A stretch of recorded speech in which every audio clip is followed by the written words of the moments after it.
काढ़ी ना आए। सबसे बड़ी गोल्डन अपॉर्चुनिटी क्या है कि एक मनुष्य योनि है, मनुष्य योनि में ही इंसान को ये कष्टों से मुक्त होने का मौका मिलता है। ठीक है, तो एक मनुष्य जीवन है जिसमें हमें ये गोल्डन अपॉर्चुनिटी मिली है। हम इस जन्म मृत्यु जरा व्याधि को रोक सकते हैं, बाकी किसी योनि में नहीं है। कुत्ते बिल्ले गधे सुअर पशु पक्षी जितनी भी ये योनियां हैं इनमें ये सुख नहीं है, या इनमें ये अपॉर्चुनिटी नहीं, अवसर नहीं है। इंसान की बुद्धि, देखो बुद्धि उनमें भी है, कुत्ते में बुद्धि है ना, घोड़े में बुद्धि है, वफादार होते हैं अपने मालिक के। तो बुद्धि तो कुत्तों घोड़ों में भी है, हाथियों में भी है, पशु पक्षियों में भी है ना। तोता राम राम बोलता है, रटाते हैं बोलो राम, है ना, मिट्ठू राम, मिट्ठू राम राम तो बोलता है, पर रटा वो राम राम है वो। और जब बिल्ली आती है तो क्या बोलता है वो, राम राम बोलता है, भूल जाता है राम राम जपना उस टाइम, क्यों रटा वो तोता है। बुद्धि है उनमें पर विकसित नहीं है। पर मनुष्य की बुद्धि क्या है, विकसित है। वो अपना अच्छा बुरा, ठीक है, वो समझ सकता है। ये है बुद्धि मनुष्य के अंदर। पर अगर सोचो इतनी अच्छी बुद्धि होने के बावजूद, इतना अच्छा मनुष्य जीवन होने के बावजूद भी हम इसको क्या कर रहे हैं, पशुओं की तरह। शास्त्र कहते हैं आहार निद्रा भय मैथुन च सामान्यम एतत् पशु भी नराणाम धर्मो ही तेषाम अधिको विशेषो धर्मेण ही ना पशु समानम। बोला आहार खाना, है ना, निद्रा सोना, भय डर से बचाव, है ना, ये जो है पशु पक्षियों के जीवन में मिल जाते हैं। पर मनुष्य जीवन में हमें एक मौका मिला है, हम अच्छा बुरा अपना समझ सकते हैं। इसलिए तो उनका जो है हैप्पीनेस या खुशी का स्तर सबका अपना अपना हो सकता है। ठीक है, जैसे कोई धतूरा भांग नशा करते हैं, चरस गांजा पीते हैं, वो खुश होते हैं उस टाइम, है ना, उनको लगता है हम खुश है। और गटर में गिरते हैं, कुत्ते मुंह को चाटते हैं, कुत्ते मुंह पे मूतते हैं उनको लगता है हम खुश है। पर जो व्यक्ति भला व्यक्ति होगा या सूफी हालत में होगा, सही हालत में होगा, वो देखता है यार ये तो गंदगी पड़ा हुआ है, उसके लिए वो थू करेगा, क्या जीवन है ये, और ये खुशी है। तो क्या ऐसी खुशी चाहिए हम लोगों को? बुद्धिमान तो नहीं चाहेगा ऐसी खुशी। और मूर्ख व्यक्ति को वो खुशी लगती है, यार हाँ बड़ी अच्छी लाइफ है, अच्छी लाइफ है। पर यह लाइफ अच्छी नहीं है ना, हम जानते हैं। वैसे ही मैंने कहा हमारी बुद्धि विकसित है ना, तो क्या करना चाहिए, इसका सदुपयोग करना चाहिए, क्योंकि ये ही मनुष्य योनि है जिसमें हम भजन कर सकते हैं, भक्ति कर सकते हैं, है ना। कृष्ण क्या कहे कि जन्म कर्म च में दिव्यम एवं यो वेति तत्वतः त्यक्त्वा देहं पुनर्जन्म न इति मामिति अर्जुना। अर्जुन, जीवन का लक्ष्य क्या है?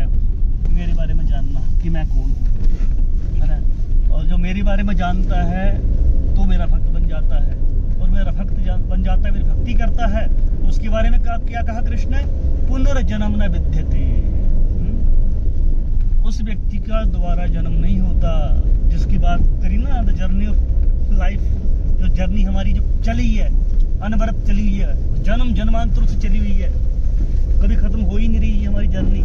ये जर्नी खत्म हो सकती है और वो सिर्फ इसी जन्म में हो सकती है, यानी मनुष्य योनि में हो सकती है, बाकी किसी योनि में नहीं होगी, है ना। तो इसलिए कोशिश करा करो, जैसे मैंने अभी बोला है कि आप गीता पढ़ो ना, डेली टाइम निकालो गीता पढ़ने का, भगवान के नाम को जपने का, है ना। तो आप जब भगवान का नाम जपोगे, गीता पढ़ोगे आप, है ना, तो उससे क्या होगा, शुद्धिकरण होगा हमारा, है ना। शुद्धिकरण, मन शुद्ध होता है हमारा, है ना। जिसका मन शुद्ध होता है ना, वो व्यक्ति हर किसी में करुणा करता है, उसके अंदर कृपा दया बहुत होती है, सरल बन जाता है व्यक्ति। हम सरल नहीं है, पता है आपको, हम सिर्फ मतलबी इंसान है, किसी से रिश्ता निभाते हैं, मतलब का निभाते हैं, तो इसे प्रेम तो नहीं कहेंगे भाई। और भक्त का रिलेशन क्या होता है, निस्वार्थ होता है, क्योंकि वो उसमें स्वार्थ नहीं होता। दुख की बात तो ये है कि आज भाई भाई के बीच में संबंध है, बस स्वार्थ के होते हैं। किसी का संबंध निस्वार्थ नहीं है, माँ बाप का संबंध भी निस्वार्थ है, हाँ जी। माँ बाप का प्रेम बच्चों के लिए निस्वार्थ है, स्वार्थ वाला है? क्या है? क्यों, कैसे बताएंगे, एक्सप्लेन करेंगे मुझे आप? माँ बाप का प्रेम स्वार्थ वाला कैसे है, बताओ जरा, बताइए। जैसे मतलब वो बोलते हैं ना कि हमने आपको बचपन से पाला है, तो बुढ़ापे का सहारा आप ही हो मेरा। आ गया स्वार्थ कि मैंने तुम्हें पाला, अब तू मुझे पाल। प्रेम कहाँ है इसमें? प्रेम होता है निस्वार्थ। उदाहरण दो एक और छोटा सा।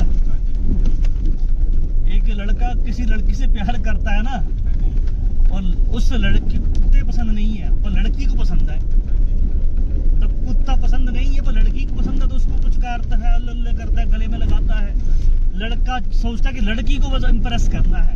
लड़की इम्प्रेस कैसे होगी? कि लड़की को पसंद वो मैं करूंगा। उसको जो चीज खाने में पसंद नहीं है पर लड़की को पसंद है, अरे यार मुझे ही पसंद है क्योंकि लड़की को पसंद है ना। शादी के बाद फिर ताट में जाओ, फिर मैं अपनी करूंगा, पर शुरुआत में क्या करता है? लड़की को पटाने के लिए उसकी तरह करने की कोशिश करता है, उसको इम्प्रेस करने की कोशिश करता है। स्वार्थ आ गया ना। वैसे माँ बाप का प्रेम, माँ बाप का भी स्वार्थ है कि मैंने सहारा दिया, मैंने पाला पोसा, अब तू मुझे संभालेगा। या मैं इसको देखो, जैसे ना आज क्या करते लोग, बकरे भेड़े मुर्गे पालते हैं ना, क्यों पालते हैं? ट्रेन करने के लिए। बड़े होके काटेंगे है ना, बड़े होके काटेंगे उनको। तो ये सच कहूँ तो माँ बाप का प्रेम भी ऐसा ही है। इनको पालेंगे पोसेंगे, बड़े होके काटेंगे इनको कि अब ये हमारा अंडे हैं, अंडे है ना, सोने के अंडे देने वाली मुर्गियां हैं ये। तो इसलिए कहता हूँ कि हर किसी के प्रेम में एक ना स्वार्थ होता है, हर किसी के प्रेम में स्वार्थ है ना। तो निस्वार्थ किसका प्रेम है? देखो धरती का प्रेम निस्वार्थ है। धरती को क्या देते हैं हम लोग? कुछ देते हैं? पेड़ों को क्या देते हैं हम? कुछ देते हैं? पेड़ों को पत्थर मारते हैं और बदले में क्या देते हैं? वो आम देते हैं। किसी को पत्थर मारो, बोलो हम आम दे, दुकानदार पे पास जाना, बड़ा पत्थर लेना, मारना सर पे उसके, पत्थर मारे आम दे मुझे, क्या दुकानदार आम देगा? सर फोड़ देगा बदले में।